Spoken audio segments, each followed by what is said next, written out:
What's up, kids? Welcome to the channel in my roving office again. And this is Sean. On this channel we talk about strategies and techniques on how to make a living as a musician. I concentrate a lot on playing solo because really that's the best way to maximize your income these days, as our pay has not really kept up with the cost of living and inflation, less so than even regular jobs out there.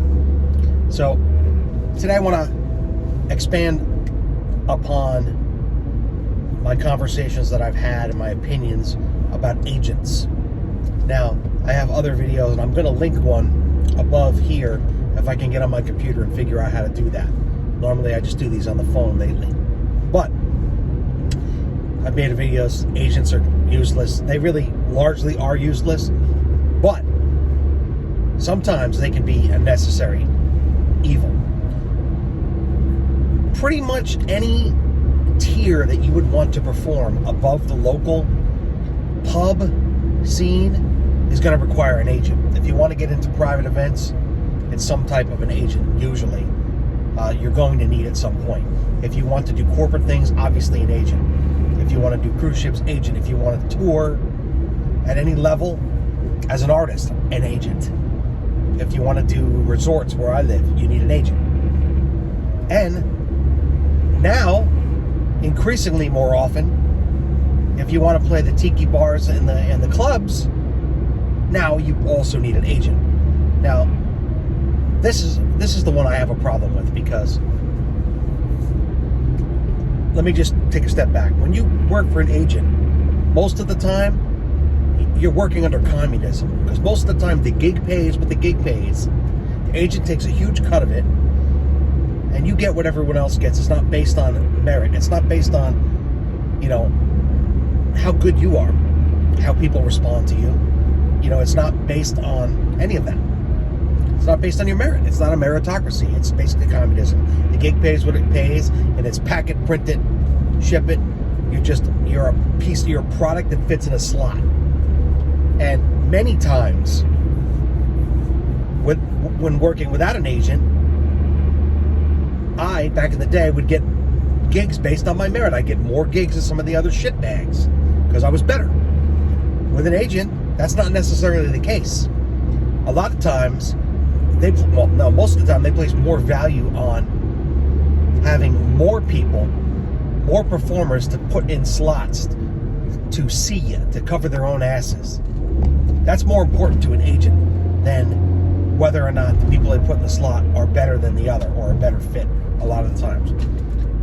What can happen, and has happened to me before, is the clubs themselves will request to the agent that you play there more often. If that happens, good, fine, you're lucky. Sometimes that won't happen. Sometimes they don't say anything, or sometimes it happens and the agent just ignores it, and they have a contract with them anyway, and the venue doesn't do anything about it. So it screws you.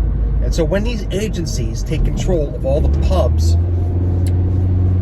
which has happened in my area, and specifically I had a falling out with that agent.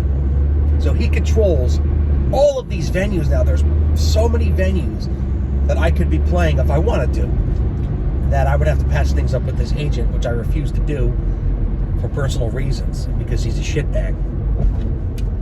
But, that's going to, so basically you got to play politics when it comes to an agent. So you make less money, you got to play politics, you got to work under communism, and it's bullshit. When you get to the higher tiers, like a touring artist, like a Keith Urban or a Taylor Swift or somebody like that can fill all the seats, then they basically they get paid what they demand. But for most of us journeyman musicians, the 99.9999%, you're looking at having to deal with basically whatever terms the agent decides to dictate, and there's not much you can do.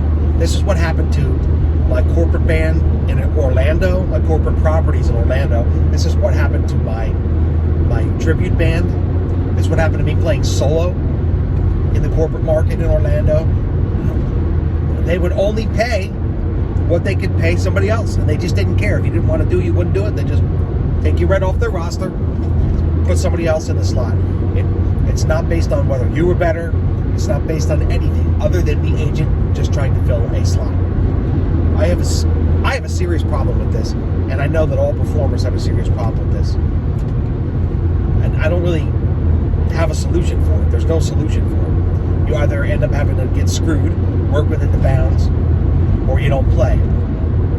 Like, if I'm a handyman and I'm going around fixing people's little things wrong in their house, doors, hanging ceiling fans, and fixing minor plumbing problems and doing minor carpentry, if I'm good and I get a reputation and I'm charging $100 an hour more than everybody else, based on my reputation, I'm gonna get the work. People are gonna say this guy does a good job. He's good at what he does. You know, he stands behind his work. He guarantees it, and it looks great when he's done. He gets paid. It's based on merit. The music business, across the board, is not based on merit. Even bands at the bar scene level, if they can get 50 of their drunk friends to come, it doesn't matter if they can't play Louie Louie competently. If they can sell the liquor, they're going to get gigs over you, who is in there blowing Rush and Steely Dan. So, I mean, you know, I've known this since a young age. It's frustrated me. I used to fight to no end about it. As you get older, you realize you can't fight it. So what I do now is I just play for people and venues that appreciate me. That's what I do. There's enough places out there, and I'm at a point in my life where there's enough work. I don't have to go chasing it, and I play for people who appreciate me. But even if you're starting out, I would advise you to just have that attitude. You know, if you're doing this, you're playing other people's music anyway, what's the difference, you know? If you're on an artist track and you're trying to do something as an artist, that's a whole different thing. And it's a whole different business nowadays. It's not even based on selling product anymore. I believe the future, as I've stated in other videos, is based on live performance. It's still your songs. It's still connecting with people artistically, but it's going to be taking it to the masses. The whole traveling troubadour model is the future. Unless the world crumbles around us, but you know, that could always happen. So I just want to come here today and have a couple more thoughts on agents. They are a necessary evil. It's something you just have to put up with if you want to get to a certain tier, another tier. So anyway, please like and subscribe. If you dig this, please comment and let me know what you guys think. And let me know what's going on with you guys, what your experience with